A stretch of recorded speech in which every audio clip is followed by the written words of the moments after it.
Shalom, shalom, brothers and sisters, friends and family all over the world. I have a very important message for you today, and that is this. You must come out of the adulterous and leprous whore of Babylon. Yes, you heard me correct. You must come out of her, my people, and not partake of her sins. Remember that adulterous whore of Babylon wears upon her forehead names of blasphemy. And what are names of blasphemy? Names that bring reproach to the Creator's name. And what is his name?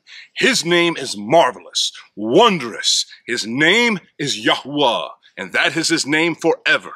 And he is the one who brought all into existence that you now see and experience, and those matters which you have no understanding of that are in the invisible world all around you.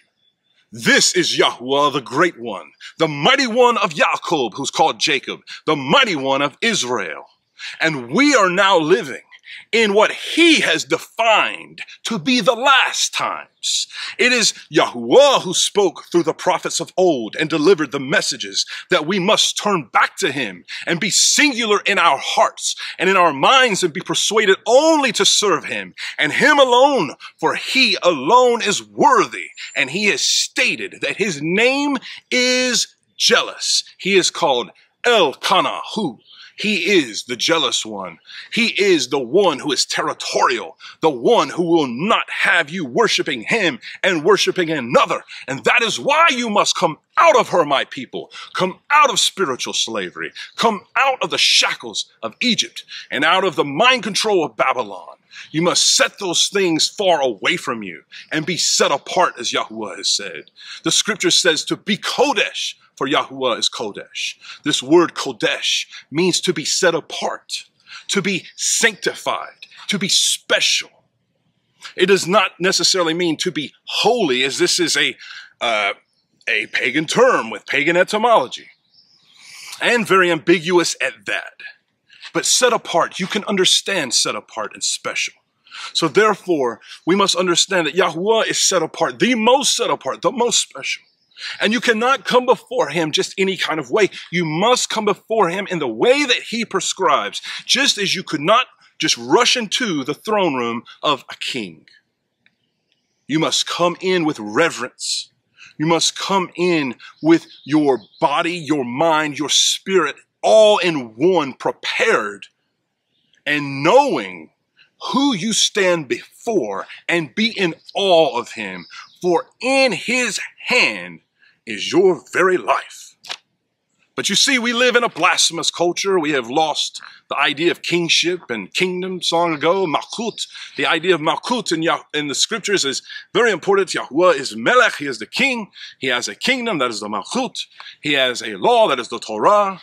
He has his Mashiach, his anointed sovereign, who is Yahushua, who comes from the very lineage of King David or David, just as it was prophesied to David in the Tanakh, in the scriptures, that through David would come forth one that would be called the Son of the Most High, and that he would sit on the throne forever and ever. This is the very Yahushua who the scriptures describe in the book of Psalm chapter 110, where David himself said of his master that he saw in a vision, and he quoted, he said, YaHuWaH has said to my master, speaking to the King Messiah, Yahushua, come and sit at my right hand until I make your enemies a footstool for your feet.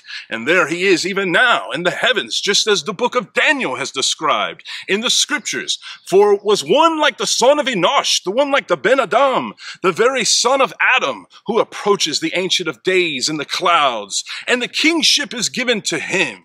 And this is of the utmost importance because, brothers and sisters, this is the reality of things. This is what is truly happening. You see, YaHuWaH is king, and in his kingdom there is an infection. It is called sin, and it is in this world, and it is happening all around you. And the darkness of this sinful infection is growing like a leprous sore, spreading all over the world. And it must be cleansed and dealt with. So therefore, I tell you now, come out of her. Come out of that system of Babylon. And what is that system? It is so much deeper than you imagine, than just a geography, a location. If only it were as easy as leaving a single place. But no, my brothers and sisters, the journey starts within. You must be purged of your sins to truly leave Babylon. It's not enough to be purged in your mind and be persuaded. You must also get rid of those inner sins. For who you are in the secret place is who you are. And YaHuWaH sees. He is called YaHuWaH El Roi, which means YaHuWaH, the El who sees. He is also called YaHuWaH Roi, which means YaHuWaH the shepherd, both meaning to see and to shepherd. So not only does he see you, but there is the opportunity for guidance, because YaHuWaH, the Great One, does not delight in the destruction of flesh and blood, but he delights in teshuvah, which is called repentance, that all may come to him and submit to his yoke. To submit to his yoke, because his yoke is easy. This is what Yahushua said. Come to me, all you who are of heavy burdens, and take of my yoke, for my yoke is light and my burden is easy. Why? Why is it? How could he say that when he's going to march to death not that long after making this statement in the scriptures, and he lays down his life? How could he make a statement like this? Because he had the inner shalom, knowing he was one in one accord with his Father, and was the Word made flesh, of course, but also that he was in the Father, and the Father in him. And this is the shalom that we can too have, a shalom, that even though the world around us may be dark and full of trial and full of all kinds of turbulence, we can have an inner shalom. And I'm not talking about some fake, phony, putting on a smile, talking about, live every life like it's, the best day, live every day like it's the best day of your life kind of nonsense. This is not what I'm talking about.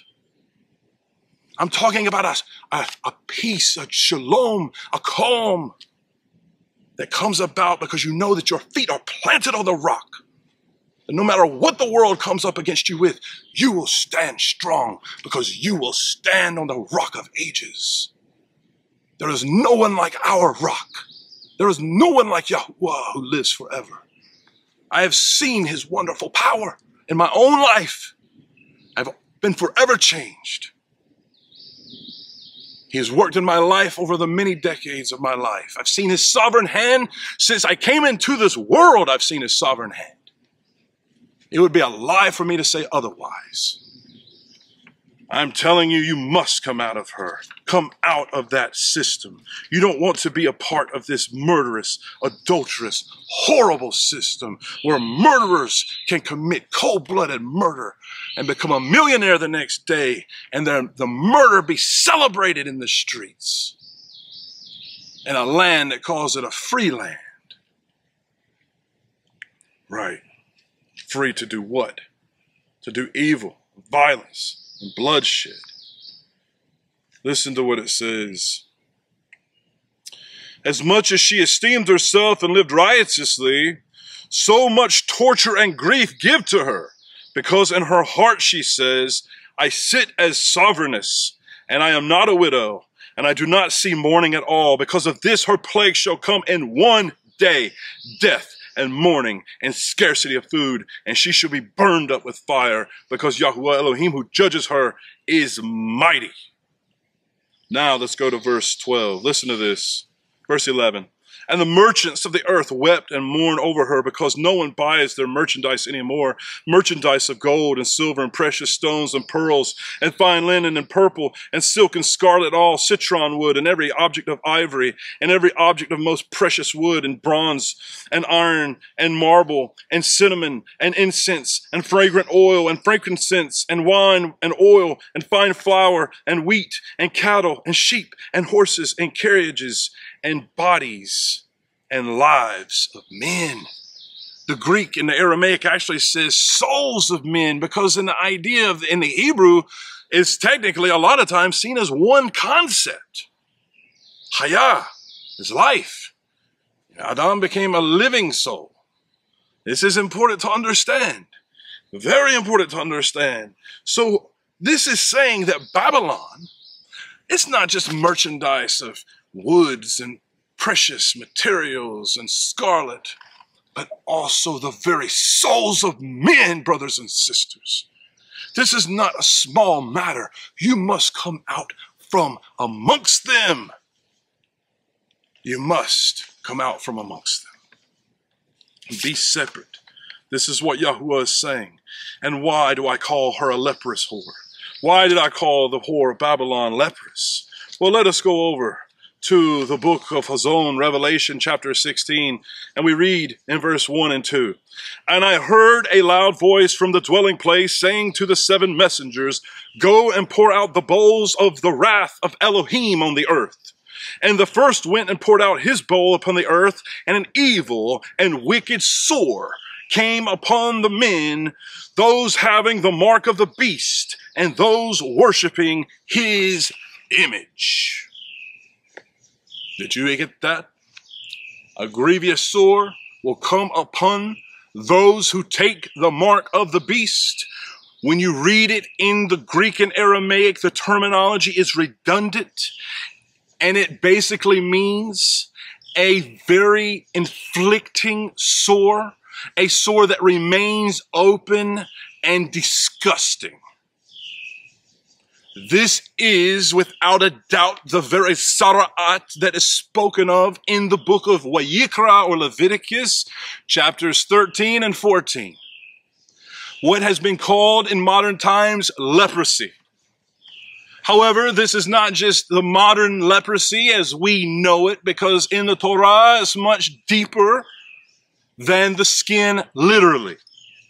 You can read about this in great detail in the book of Leviticus, chapter 13 and 14, and I ask that you do so, because I'm not going to read it all, but I am going to give you some very important information that you can apply to your life in regarding what I'm going to say about this leprous whore of Babylon and her grievous sore, the mark of the beast that those of the world have already spiritually taken in many ways, and physically as well. However, people await for something more to come. Well, there'll be more. There'll always be another brand. There's always going to be another way to put a 666 on you. There's always going to be another way to hex you. That's ultimately what it is. It's black magic, sorcery. It's mysticism. It's the working of what's called the Black Kabbalah and all these esoteric, occultic things that are practiced in these secret societies and the Freemason Lodge and the Jesuit Order, all these things that we all should by now know about and not be obsessing over, hopefully, because many people obsess over the darkness. They find out about all these things, they go down that hole, and then they just never come out. They never are able to find the truth of YaHuWaH because they're so fascinated with what's going on, with the evil of it all, because it will drive a man insane when he realizes what's really going on, when he understands what's going on in those secret places, in those secret rooms, in those secret chambers. And some of the people who are teaching these scriptures, even now, have been initiated into some of these very groups. And no one questions if they've truly broke their allegiance to these things. I know that I have never made allegiance to any such matters. The only allegiance in my life that I have ever made, the only oath that I have made, is with the Heavenly One, whose name is YaHuWaH, through his Son Yahushua, and I have entered into that covenant. But I do not know what covenant some of these have entered into, and that is not speculation. I speak from a place of knowing. We know that we see this in the churches. We see that there are masons in the churches. We know that the secret societies own the rap music, own the so-called pop music, all this stuff. They own all the music that's making your children want to kill themselves and kill each other. They own the media. They definitely own all the movies. They own all the television channels. They own all the news. It's all owned by evil. And evil begets evil, and evil spreads like a leprous infection. What does it say further? in Revelation 16. If we go down to verse 10, let us read. And the fifth messenger poured out his bowl on the throne of the beast, and his reign became darkened. Pay attention to this. This is going to be important.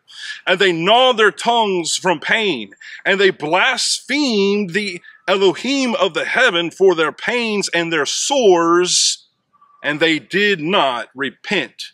They did not make teshuvah of their works. They did not turn away. And you can keep on reading, and they just keep on blaspheming until the scriptures literally say that they are blaspheming his actual name. And that is because YaHuWaH has said through the prophet Yeshayahu that in that day my people shall know my name. And therefore his name is going forth.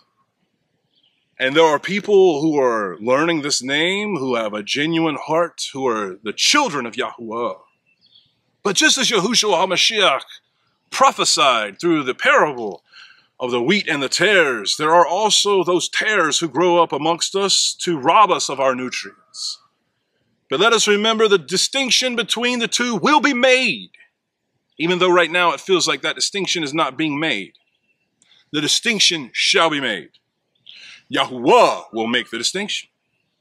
Because you see, the righteous wheat will bow themselves under the golden grain that has filled their heads, and they will bow under the weight of the word, the Dabar YaHuWaH, while those evil tares will stand up in pride, having no fruit at all, but yet be still proud enough to stand upright. And this is the distinction that is made only at harvest, because otherwise the wheat and the tare are very hard to decipher. A trained eye can do it, but if you're harvesting a field, it'd be very difficult, which is why Yahushua says that the man who had his field was sown with the wheat, he says, well, just let it grow up together. We'll sort it all out at the end. And what happens first is that those evil tares who are standing upright will be confiscated, and they will be brought out of the rain, and they will be burned with fire. But the wheat will be gathered into the granary of YaHuWaH. So therefore, you, my brothers and sisters, you want to be gathered to the house of YaHuWaH. I'm calling out to you. I'm calling out to you, and your heart and your soul knows it. And it leaps and rejoices because you know that you are one of YaHuWaH's chosen few in these last days. And for this reason, you are humbling yourself and seeking him and seeking to do righteousness and seeking to make peace with your neighbor and seeking to do what is righteous in the world. But the evil is doing what its father does best, and that is murder, and that is lying, that is cheating, that is sorcery, pharmakia, that is all of these evils. And you do not want to be on the side of the unclean. You do not want to be on that side, therefore you must come out from among them, because they will bear the leprous infection of their sin. In the book of Numbers, Bamidbar, it is written in chapter 5, verse 2, command the children of Israel that they put out of the camp every leper, everyone who has Tzara'at. So again, leprosy, it infects more than just the skin. It's deeper than the skin, as I said earlier. For this leprosy, so-called Tzara'at, is an infection that must spread and also have certain signs, such as it has to go beneath the surface level of the skin and produce an infectious looking yellowish hair. And there are other things that must happen, okay? These things are laid out in great detail. In the flesh, it has to begin to expand over the flesh, and the Kohen, the priest, must look at it and inspect it, and only he can say whether it's a leprous infection or not at this time. And then he is the one who can either cleanse the leper through the various things that are prescribed in the Torah, the sacrifices that are made there, or if the leprosy is spread and continues, is not healed, of course, he is to put the leper outside of the camp. And this whole time the leper is going to be quarantined during this whole trial anyway. But it goes deeper than that, because it can also be in the clothing, you see, and it can also be in a house. And so for this reason, we know that it is associated with various molds and mildews and various fungal activities. And so what it must be is that the actual skin infections are directly related to this on a micro level. And this makes a lot of sense. It's very amazing that YaHuWaH classifies it all together in this way, because this goes beyond the traditional understanding. But this is very deep, again, deeper than the skin, because it can be hiding in the clothing, you see, or hiding in the home. In other words, sin can be just out of sight. It could be in all types of places, and it can be there to contaminate the very clothing we wear and the very body we have. And yes, our home. Now, what is the metaphor here? What about sin in the home? Sin in the home is usually often undetected. Domestic violence covered up by smiles, abuse and rape covered up by family photos, incestuous activities that should never take place, and abominations practiced in these homes covered by, going to the school's meetings, the PTA meetings, and all these different things. Being a soccer coach, in other words, people hide their sins, their inner life.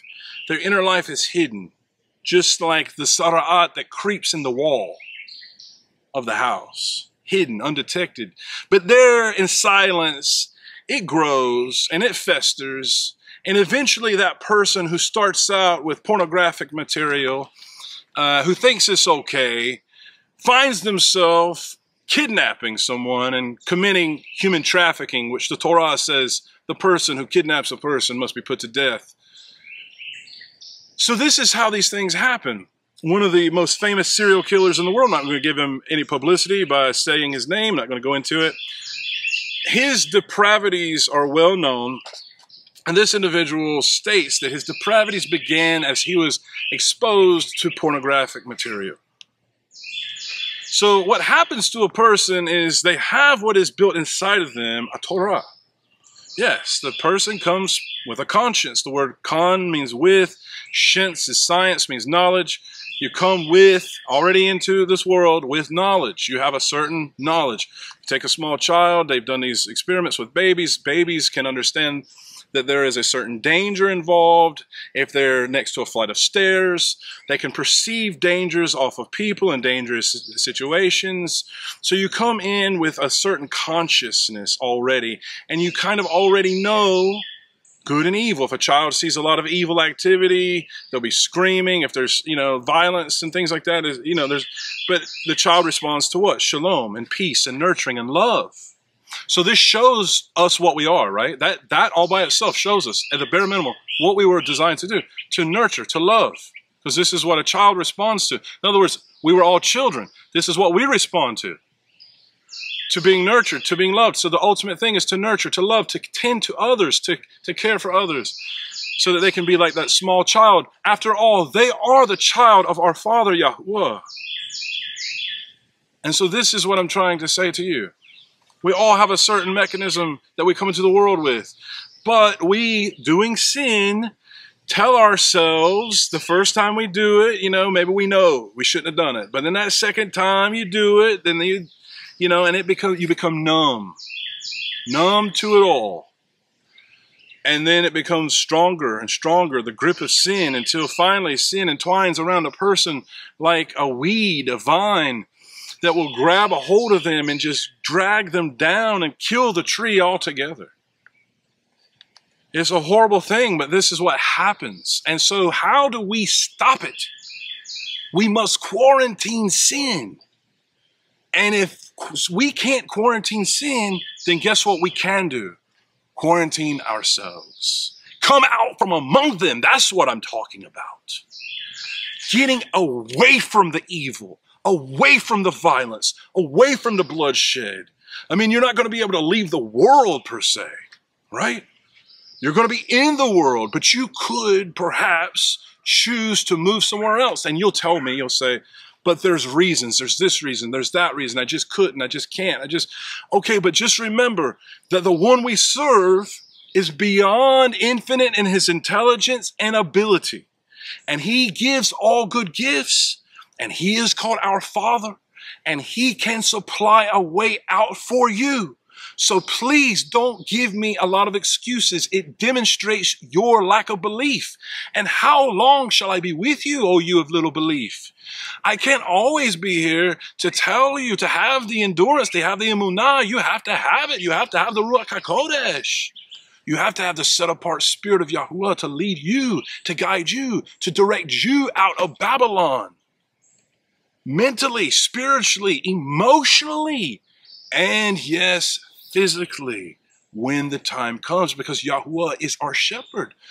The scriptures tell us, this means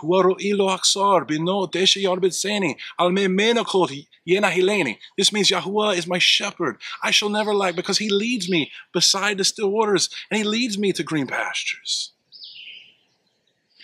He leads me to green pastures and beside the still waters, rather. The still, you get what I'm saying. This is so important to understand, my brothers and sisters. He's our shepherd. And he can. Maybe you can't. But that's the beauty of YaHuWaH. Because in your weakness, he is made strong. And in that weakness, he shows you. And you stand in awe of him. And you know that it was impossible unless he had acted on your behalf. And how beautiful it is that our mighty one will act on our behalf. So let us remember, a little leaven leavens the entire lump. So a little sin, a little Tzara'at, a little leprosy is going to leaven the whole lump. I'm speaking to you in parables, of course. This is all an elaborate parable of many ways. The Tzara'at is the parable of sin. It is deeper than just a skin infection. It's deeper than just an infection in your home. It is something that lingers deeper than all of those things.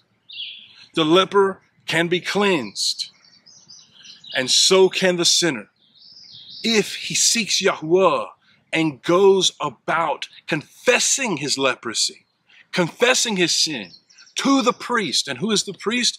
I already told you. The scriptures have told us in the book of Psalms, I repeated earlier, to David, to Dawid, it is written, he said about the Messiah in a vision, in Psalm chapter 110, YaHuWaH said to my master, come and sit at my right hand until I make your enemies a footstool for your feet. And then he says, I have made you a priest after the order of Melchizedek, the order of what people call Melchizedek, the king of righteousness. I have made you after the order of Melchizedek forever. So he is the priest. We confess, and then we are relieved of our transgression. And we know, of course, Yahushua cleansed the leprosy. No one on earth had done what he had done. Of course, we know that YaHuWaH cleansed leprosy through Naaman, the Assyrian. I talked about this in my last message. What a wonderful idea, you know, that YaHuWaH showed this mercy to this general of the Assyrians who were attacking his own people. And yet YaHuWaH showed him mercy, and Naaman loved YaHuWaH and worshiped him onward. So this is amazing. We know that YaHuWaH can do these miracles. YaHuWaH can do the miracle. He can, of course, heal. But brothers and sisters, it's written that the darkness is going to get darker. Everyone is not going to just change tomorrow. You have to get away from the evil. It could very well be that I'm speaking to you for a reason. Perhaps you need to move because of your children or your wife or your family. And don't tell me that moving is a lack of belief because you can just be protected where you are. Because it was our ancestor Abraham who was commanded by YaHuWaH to leave out of Babylon. So if YaHuWaH says to move, you move. How will you know? Again, you're going to have to spend time with YaHuWaH. You're going to have to fast and pray. You're going to have to tear out your heart before him and not your garments. You're going to have to do all these things and spend time with him and get to know him so that you can hear his call and so that you can know when he's leading you this way or that way and know what it means that he is our shepherd, truly understanding this so that you can navigate through these last days. Because it's going to be very difficult, brothers and sisters. Very difficult. So, again, leprosy can hide in the house. The thing is about leprosy is if it's in the house, And we have to remember this. If it can't be cured, see, YaHuWaH offers remediation. He offers an ability for cleansing for all these situations. But if the house cannot be cleansed, after they remove the stones that are infected, if it just can't be cleansed, then YaHuWaH says, tear down the house. Its beams, its wood, its stones, and take all of it to an unclean place. How much more for those who are unclean in his eyes, who are wallowing around in filth and doing the things that YaHuWaH has said not to do. We must be separated. YaHuWaH has said this in the scriptures. Now let's go over to YaHuWaH chapter 5. I want to read some passages to connect everything that I'm saying so that my brothers and sisters who are hearing me understand, and they can really grasp, and that the word of YaHuWaH can really speak to them. So we're going to go to YaHuWaH, Isaiah chapter 5, and start in verse 8. Woe to those who join house to house, who add field to field until there is no room. And you are made to dwell alone in the midst of the land. In my hearing, YaHuWaH of hosts said, truly many houses shall be a waste, big and fine ones without inhabitant. For 10 acres of vineyard yield 1 bath, and a homer of seed yields 1 ephah. Woe to those who rise early in the morning pursuing strong drink, who stay up late at night. Wine inflames them, and the lyre and the harp and the tambourine and the lute, the flute and the wine are in their feast, but they do not regard the deeds of YaHuWaH, nor see the work of his hands. Therefore my people have gone into exile, because they have no knowledge, and their esteemed men are starved, and the crowd dried up with thirst. Therefore Sheol, the very grave, many translations call it actually hell here, but it's Sheol, of course, the grave. Listen, Sheol has made itself wide and opened its mouth without law. Therefore splendor and their crowd and their uproar, and he who is exalting within her shall go down into it. And man is bowed down, and mortal man humbled, and the eyes of the proud are humbled. And YaHuWaH of hosts is exalted in judgment, and the set apart El is set apart in righteousness. Remember I said he is Kodesh, he is set apart. And the lambs shall feed in their pastures, and strangers shall eat in the waste places of the fat ones. Woe to those who draw crookedness with cords of falsehood, and sin as with wagon ropes, who are saying, let him hurry, let him hasten his work, so that we see it. And let the counsel of the set apart one of Israel draw near and come, so that we know. Woe to those who call evil good and good evil, who put darkness for light and light for darkness, who put bitter for sweet and sweet for bitter. That's what we see all around us. That's what we see in the news. That's what we hear in the music. That's what we see in the movies. That's what we see in the culture. That's what we see all around us. Woe to those who are wise in their own eyes and clever in their own sight. Woe to the mighty to drink wine and brave men to mix strong drink, who declare right the wrong for a bribe, and the righteousness of the righteous they turn aside from him. We see this pollution and judgment even now all around us, at the heights of judgment, at the heights of politics.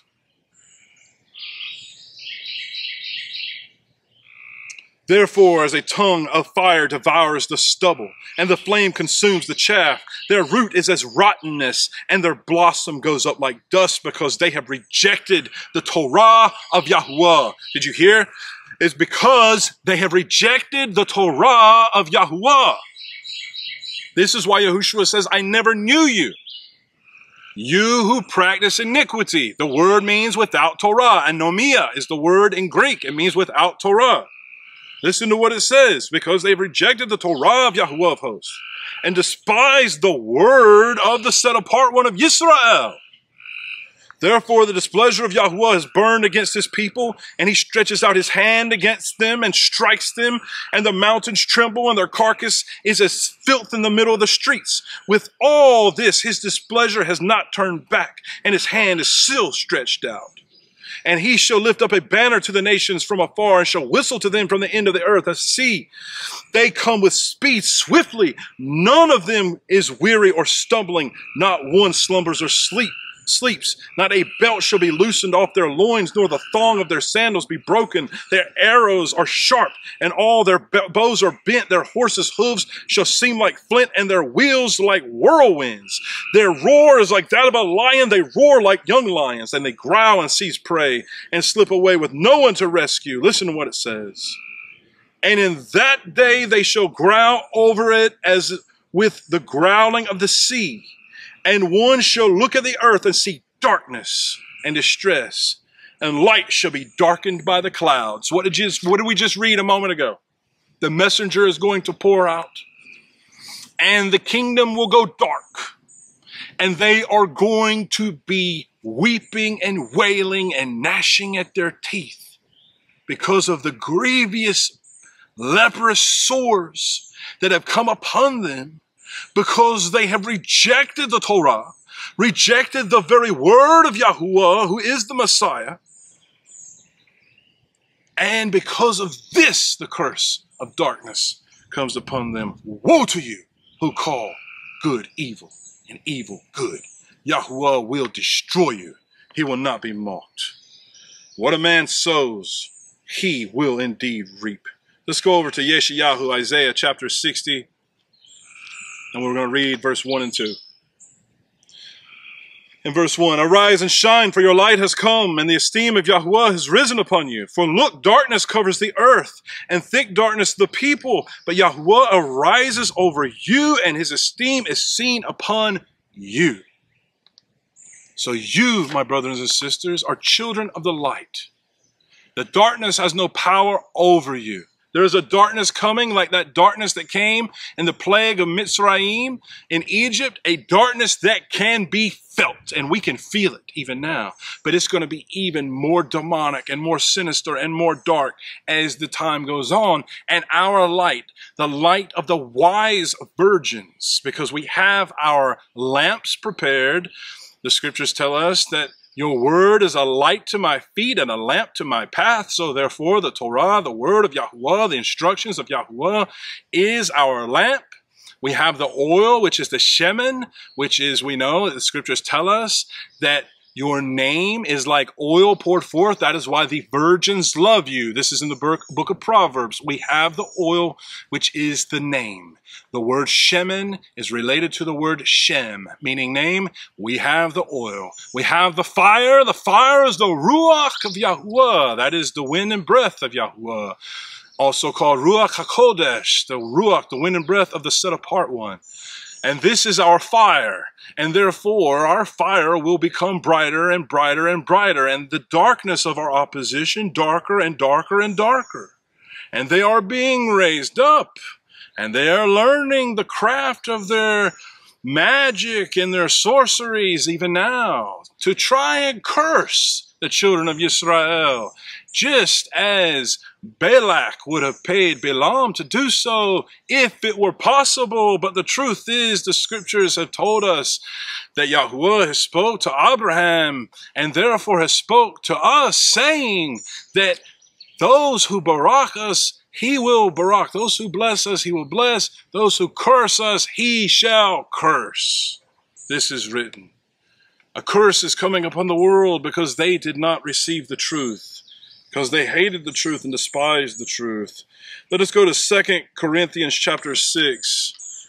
In 2 Corinthians chapter 6, we're going to start reading in verse 14.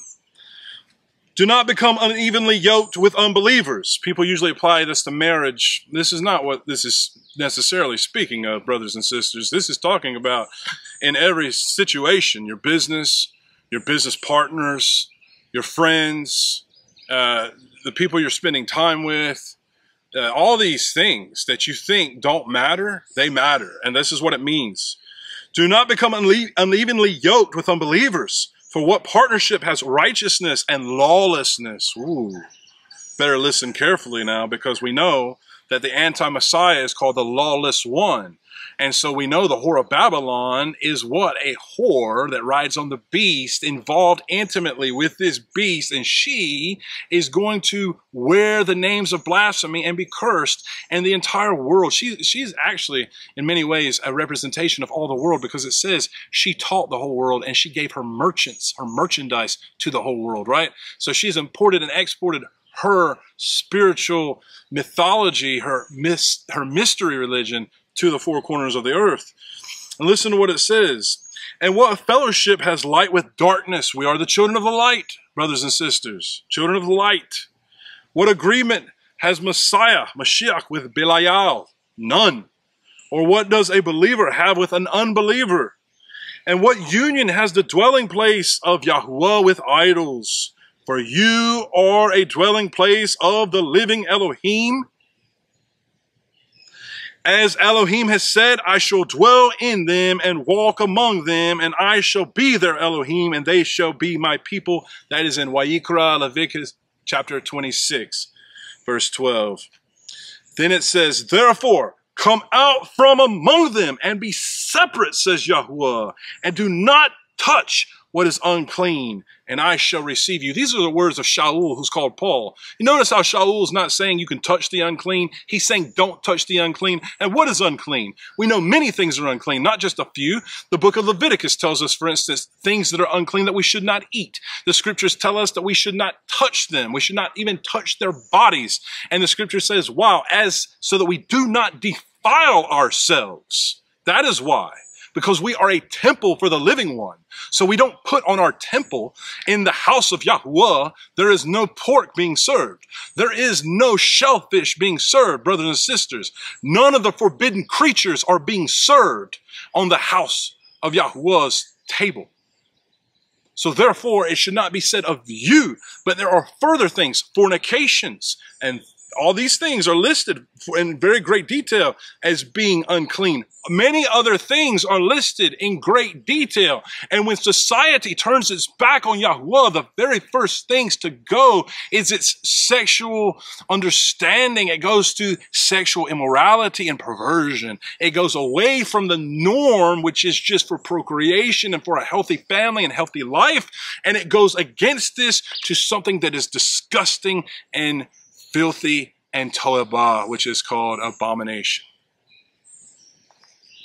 These are the laws of the heavens. These are like the natural laws around you. Just like all the laws you see in the world, they also apply. So if they apply to your very soul, and you may not see or understand now how all this applies, but you shall reap your reward. For whatever you sow, you shall reap. And if you do the unclean thing, you will reap an unclean reward. If you become an unclean person who rolls around in unclean matters and unclean filth all the time, you will not be accepted by YaHuWaH. And notice, YaHuWaH requires a pure temple, a pure vessel that he can inhabit. An unclean vessel is inhabited by unclean things. Consider the example. Yahushua cast out the legion from the man into a swarm of filthy swine. Why? Because they are unclean. They are tameh. That means they are not pure. They cannot be used for food. They cannot be used for offering. They are for a whole different purpose, and it is not for you to put in your mouth. But because people are greedy and gluttonous and serve themselves, this is what they do. But worse than this they do. But let me present this to you, my brothers and sisters, with your eyes awake and aware.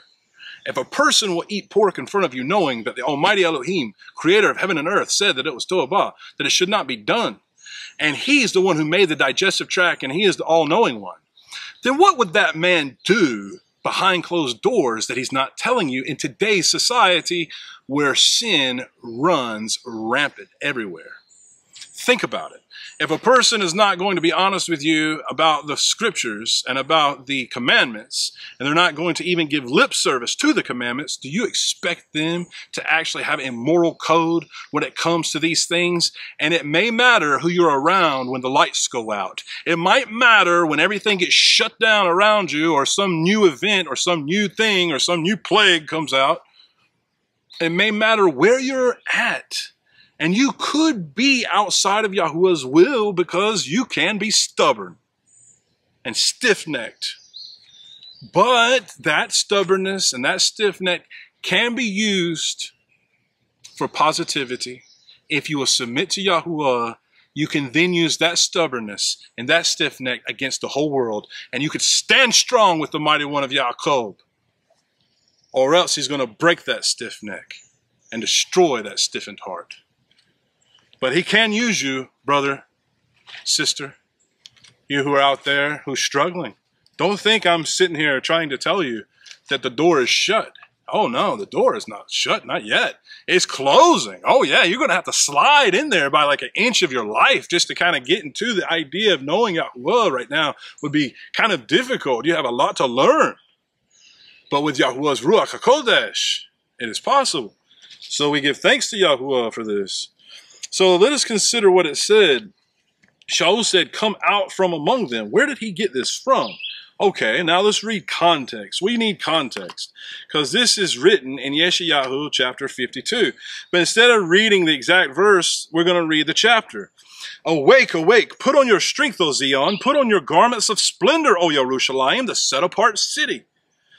The set-apart city opposed to the city of Babylon, which is what? The city of whoredom and corruption. For no more do the uncircumcised and the unclean come into you. Whoa! This is talking about in the future, during the time of Mashiach. No more do the uncircumcised and the unclean come into Jerusalem. How do Christians understand this? I mean, surely they don't think that it's important to be circumcised or to forbid the unclean things.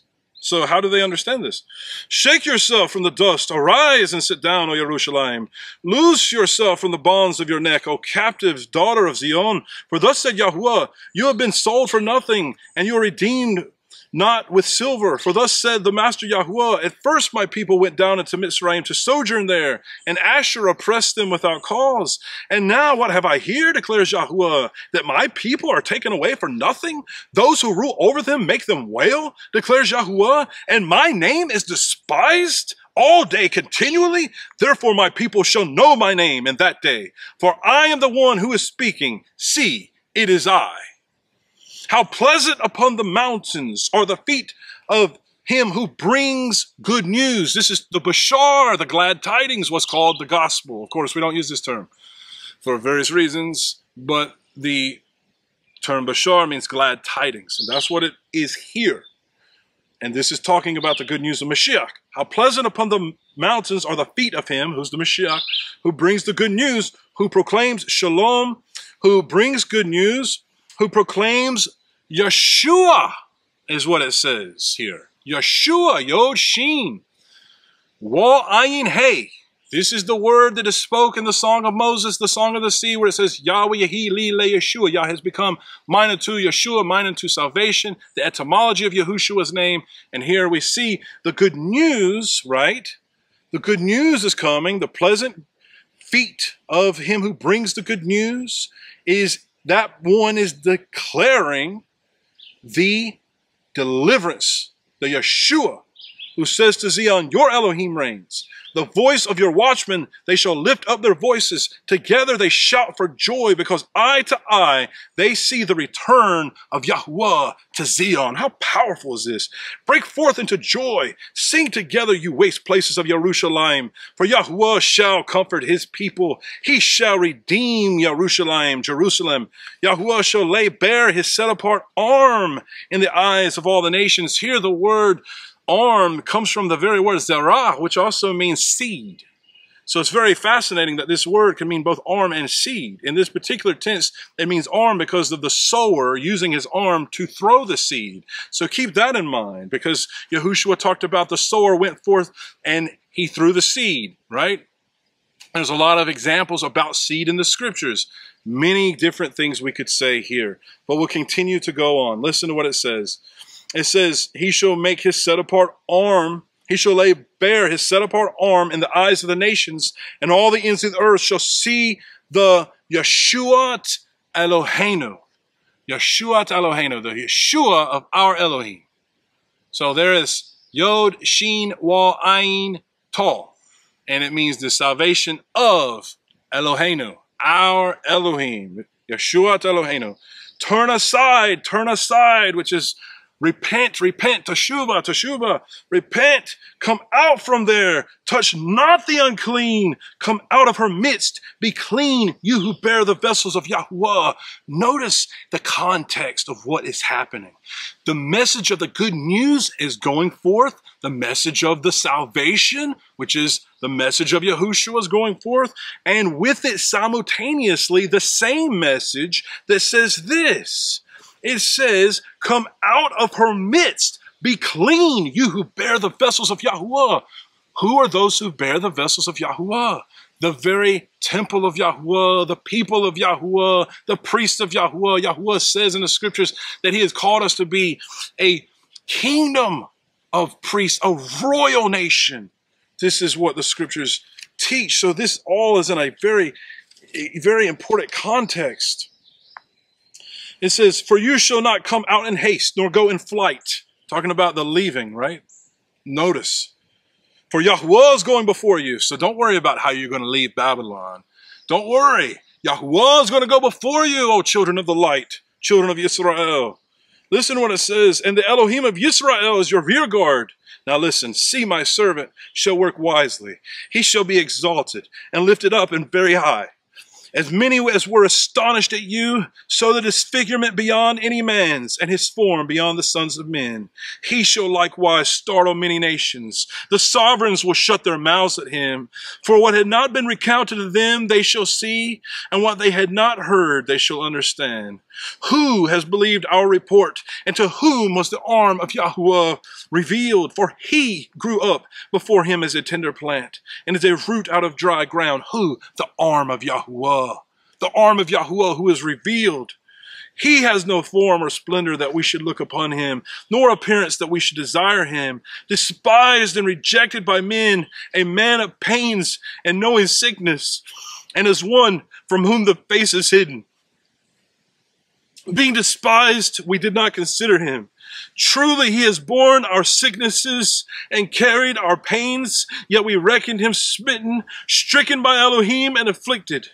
But he was pierced for our transgressions. He was crushed for our crookedness. The chastisement of our peace was upon him, and by his stripes we are healed. We all like sheep went astray. Each one of us has turned aside to his own way, and YaHuWaH has laid on him the crookedness of us all. He was oppressed and he was afflicted, but he did not open his mouth. He was led as a lamb to the slaughter, and as a sheep before its shearers is silent. He did not open his mouth. He was taken from prison and from judgment. And as for his generation, who considered that he should be cut off from the land of the living, it's written in the book of Daniel, brothers and sisters, that the Mashiach had to be cut off. But they didn't consider it, even though it was prophesied. Listen, that he should be cut off from the land of the living. For the transgression of my people he was stricken. For the transgression of my people he was stricken. This is the word of Yeshayahu, the great prophet. And he was appointed a burial site with the wrong and the rich at his death, because he had done no violence, nor was deceit in his mouth. But YaHuWaH was pleased to crush him. He laid sickness on him, that when he made himself an offering for guilt, he would see a seed. Remember, the word arm and seed interchangeably, at least, come from the same root here. He would prolong his days, and the pleasure of YaHuWaH prosper in his hand. He would see the result of the suffering of his life and be satisfied. Through his knowledge, my righteous servant makes many righteous, and he bears their crookedness. Therefore, I give him a portion among the great, and he divides the spoil with the strong, because he poured out his being unto death, and he was counted with the transgressors. And he bore the sin of many, and he made intercession for the transgressors. And why did I read this whole thing here? Because I want you to understand this is the good news. That you need to come out from among them, my brothers and sisters, because the Messiah laid down his life for you so that you could have the freedom to come out of Babylon, to come out. He paid for that freedom with his very life, with his own blood. And this is what the scriptures teach, not just in one place, not just in a few places, but throughout the scriptures. In the book of John, YaHuWaH, chapter 3, read a very familiar passage of scripture to everyone. Verse 16. For Elohim so loved the world that he gave his only brought forth son, so that everyone who believes in him should not perish but possess everlasting life. For Elohim did not send his son into the world to judge the world, but that the world through him might be saved. He who believes in him is not judged, but he who does not believe is judged already, because he has not believed in the name of the only brought forth Son of Elohim. You see the power of his name? The power of his name? Because they didn't believe. And this is the judgment, that the light has come into the world, and men love the darkness. They love the darkness rather than the light, for their works were wicked. For everyone who is practicing evil matters hates the light and does not come to the light, lest his work should be exposed. For the one doing the truth comes to the light, so that his works are clearly seen, and they have been wrought in Elohim. This is very powerful. In other words, brothers and sisters, there's a darkness in the world, a darkness that can be felt. And it is covering the eyes and the souls and the ears of individuals all around you like a leprous infection. And you can no longer roll around in the mud. You can no longer be like the prodigal son, looking at the slop that the pigs are eating and desiring that the pigs eat. But my brother, my sister, in your Father's house, there is a place for you. And he is there waiting to restore you. But you have to come out from among them and be separate in your mind, in your heart, and with your body, with your temple. And you must come out. And if that means you need to move from that apartment complex, or you need to move from that home or that house, or move from that particular neighborhood, don't limit my Elohim. Have belief. I have belief in you and through you. I know that YaHuWaH can do mighty works. I know that he can do mighty works for us. I've seen his hand. I know he can provide. Remember what YaHuWaH could do with only a few loaves and a few tiny fish. Please remember the works that are there in the scriptures. Those wonderful miracles are there for you. And my Elohim will do that and bring you out and bring you into his land and bring you to his mountain. You will have everlasting life. If you do these things, if you put your belief in YaHuWaH the Messiah as the Mashiach, the one who is to come, the prophet like unto Moses, that we must obey. If you do his words and the words that are recorded in the prophets, the words that are recorded through the Torah, through the scriptures, through the laws that YaHuWaH gave to the Israelites and that he gives to us forever. And you submit to him and you repent and you confess that sin. You profess that leprous infection, and he has the sacrifice already prepared for you for your cleansing. But if you hide your sin, you will not be cleansed. If you say you have no sin, then you can't be saved. You must turn to him. YaHuWaH, who sees all, knows all. He has a plan for you. He has a plan for your family. And I want you to get into tune with what that plan is. I can't tell you specifically the journey that you will make, but that journey will be a journey out of Babylon, brothers and sisters. When Abraham was called out of Babylon, he had a very long journey before he would make it to that promised land. When the Israelites were called out of bondage, out of Mitzrayim, they had a very long journey of 40 years before they would come into that land that flowed with milk and honey. But hold firm to the promise, and YaHuWaH, my Elohim, will deliver you out of Babylon. Don't touch the unclean thing. Set yourselves apart. Set your families apart. Set your children apart. Set your wives apart. Wives, set your husbands apart in prayer. Pray for your families and pray for your neighbors. Come out from the evil. Come out from amongst the evil. Don't let it do damage to you, to your family. Look at Lot, who spent his life in Gomorrah, and see the tragedies that befell him. Look at others who were righteous people who happened to be in the wrong place and at the wrong time. And what did it cost him? It cost his wife's life. It could cost something dear to you if you don't act. Act and move as YaHuWaH leads you. Don't act because of response and because of fear. Perfect love casts out all fear. And there's no greater love than this, that a man should lay down his life for his friends. And Yahushua, the Messiah, called us friends. And he laid his life down for us. And he said that whatsoever we ask of the Father in his name, it is the Father's desire to do so. Brothers and sisters, pray for your exodus, because the hour grows near. YaHuWaH be with you. I've got the new book that's going to be coming soon. It's taking a lot longer than I had expected, but we do plan to have it out this summer is the plan. That is the plan. I hope that is what we can make happen for sure. There are about 200 citations, numerous full-color pictures.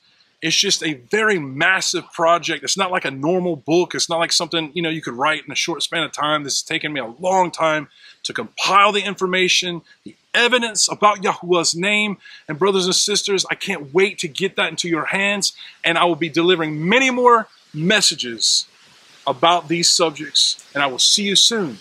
YaHuWaH be with you.